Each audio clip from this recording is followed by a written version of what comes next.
Hi everyone, this is Allie Gear here, and I want to take you through a myofascial release, a self-myofascial release technique to really help open the front of the hip. The psoas muscle that we all hear so much about is a deep muscle. It's one of the hip flexors. Psoas tendon starts here and then it runs deep and connects into the spine actually. So it's a really, really deep muscle. But we can get a little bit of release here through the myofascial practice. And then we're going to look at the iliacus. And the iliacus muscle kind of sits, if you find your frontal hip bones, so those bony protuberances at the front of your hips here, the iliacus is going to sit within the bowl of the pelvis. So it sits on the inside of those frontal hip bones. So these myofascial technique release these myofascial release techniques are going to kind of open this space of the pelvis and hips. Should never be sharp shooting painful. Might be a little dull tenderness, and that's okay. So to access the psoas point first, you're going to find your belly button. So everyone's going to find your belly button. Oh, and if you have 2 tennis balls, these are recovery rounds via rad roller, which are amazing, and I highly encourage those. But if you don't, tennis balls work great too. So find your navel, and then you're going to go 1 inch below your navel. So I'm going to get a little closer for a second. So you're going to find your navel 1 inch below your navel and then 1 inch to the side. So on each side. And then you're just going to pause there. And we're going to come onto our bellies and we're going to place the 2 myofascial balls. So you're going to once again go 1 inch below the navel, 1 inch out to the side. So when you're ready, you're going to come onto your belly.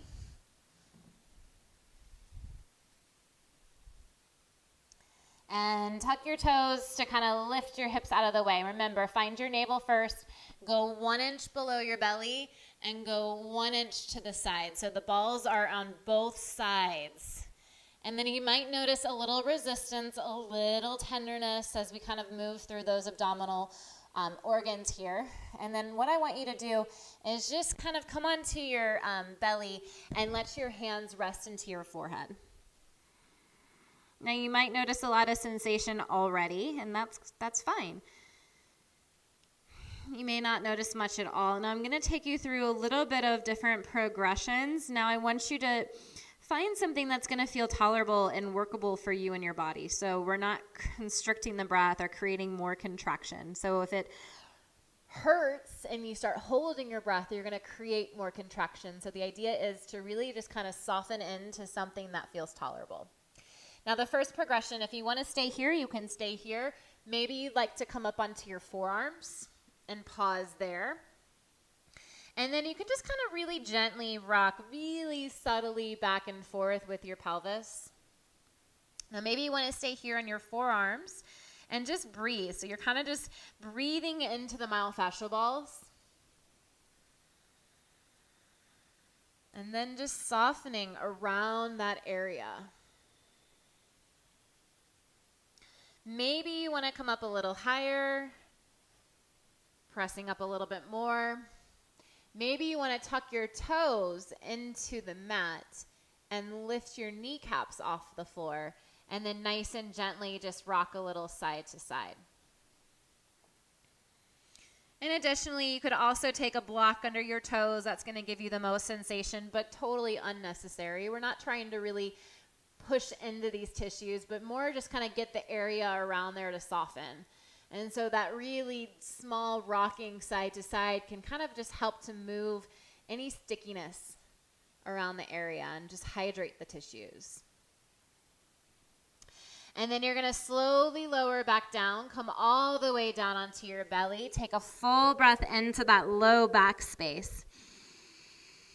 And then as you exhale, you're going to release back out. Now we're going to move to the iliacus, so the inside of the frontal hip bones now. So I want you to remove your myofascial balls. And first just pause for a moment. Take a nice deep breath into the belly. Exhale out. Now you're going to place your myofascial balls right to the inside of the frontal hip bones. So find your frontal hip bone and then just go directly to the inside of it on both sides. Find your frontal hip bone, go directly to the inside. And then you're just going to pause there. Rock your pelvis maybe a little side to side, settle into your breath, and then soften the hips on top of the balls. So sometimes we tend to like hold ourselves off the ground. I want you to just drop the hips. Let your legs get really heavy here. And then slowly start to take a couple deep breaths. And then the same progression might be helpful here with one variation. So you can start by coming up onto your forearms. Pause and breathe. And if that feels okay, stay there. And my personal favorite is I kind of come into a half frog on this one. So I'm going to come back down to the ground. You're going to take your right knee out to the side. And you're just going to pause there. Now, more pressure is going to be on that left side myofascial ball, and it might just be barely grazing on that right side, but that's okay. That's what we're looking for here.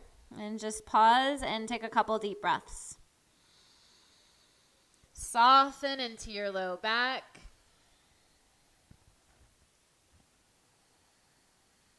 Take a few deep breaths.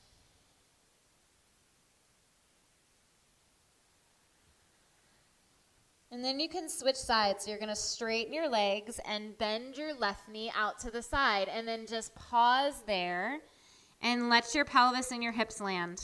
Once again, soften and to the right side. So you might feel a little more pressure on the right side myofascial ball. And then just breathe. Nice deep breaths here.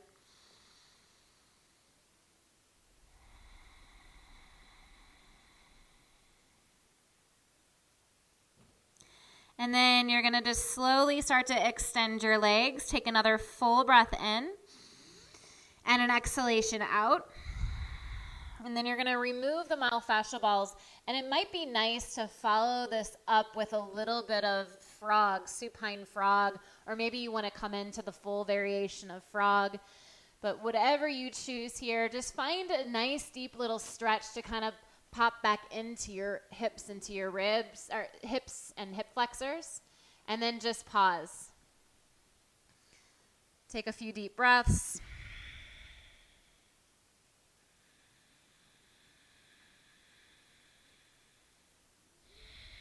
Maybe even a low lunge if that feels good for you, to tap into those hips again, softening through the front of the left thigh. And then you can try the other side. Of course, staying in these positions as long as you like, making it a little more static, or you can make it a little more dynamic. And then just take a full breath in and an exhale out. And then you're going to slowly start to shift back, come into a seat. Use this anytime you're feeling tension into those hip flexors, stress. Namaste.